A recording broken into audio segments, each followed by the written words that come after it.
वो शहर किसी नक्शे में नहीं था, और अगर था भी तो शायद उसने खुद अपना नाम मिटा दिया था। सुबह वहां आती, पर जैसे किसी जरूरी काम से नहीं, बस आ जाती थी, बिना माफी मांगे, बिना दस्तक दिए। उस दिन भी वैसा ही हुआ। वो आदमी 30 की उम्र पार करता हुआ खिड़की के पास खड़ा था। नीचे सड़क दिख रही थी, लेकिन उसे देखने का कोई मतलब नहीं था।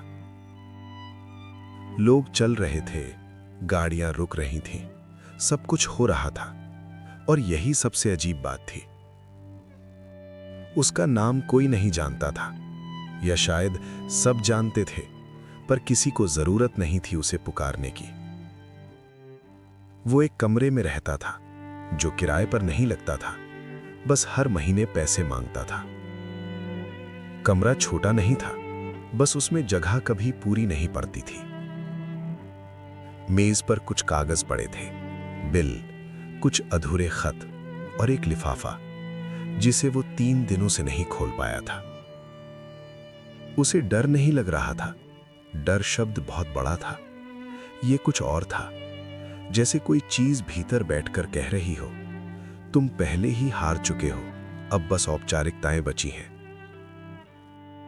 वो नौकरी पर जाता था, या शायद नौकरी उसे बुला लेती थी। दोनों में फर्क करना अब मुश्किल था। ऑफिस की इमारत ऊंची नहीं थी, पर अंदर जाते ही आदमी छोटा हो जाता था। उससे कोई ज्यादा बात नहीं करता था, और जब करता भी था तो जैसे उससे नहीं, उसके कंधे के पीछे किसी और से। कागज आगे बढ़ाए जाते थे, हस्ताक्षर मांगे जाते थे, और वो करता चला जाता था। कभी कभी उसे लगता था कि अगर वो कल ना आए तो कोई नोटिस नहीं करेगा, और अगर करेगा भी तो बस ये पूछने के लिए, फाइल कहाँ है। दोपहर में मां का फोन आया। वही आवाज, वही चिंता, वही अधूरा प्यार जो बोझ बन चुका था।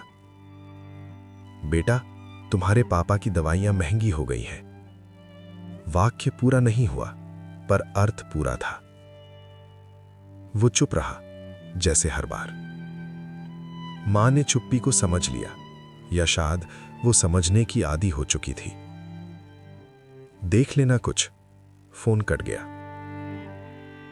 उसने अपनी जेब देखी। अंकों का एक छोटा सा सच सामने था। घर, जिसे वो सालों से घर कहता रहा, अब एक जिम्मेदारी थी। एक कर्ज जिसे उसने कभी लिया नहीं था, पर चुका रहा था। शाम को जब वो लौटा तो कमरे में अंधेरा नहीं था, बस रोशनी की कोई वजह नहीं थी। वो कुर्सी पर बैठ गया, लिफाफे को देखा। 3 दिन, 3 बार उठाया, 3 बार रखा। आज चौथी बार उसने उसे खोला। अंदर एक नोटिस था। शब्द सीधे नहीं थे, घुमे हुए थे, जैसे जानबूझकर। कुछ गलत था, लेकिन क्या, ये कहीं लिखा नहीं था।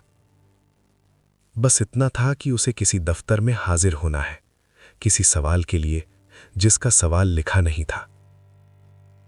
उसने नोटिस को मोड़ा और हंसा। हंसी अजीब थी, खुद पर नहीं, जिंदगी पर भी नहीं। जैसे किसी ने भीतर से कहा हो, देखा, अब शुरू हुआ है। रात आई, नींद नहीं। उसे सपने नहीं आते थे, बस पुराने दृश्य दोहराते थे। पिता की खामोशी, मां की उम्मीद और खुद की थकान। उसने छत की तरफ देखा और पहली बार सोचा, शायद इस शहर में सब कुछ चलता है, सिर्फ आदमी नहीं। और उसे अचानक ये समझ आया कि ये कहानी किसी शुरुआत की नहीं है। ये पहले से चल रही थी, और वो बस अब उसमें दिखाई देने लगा था।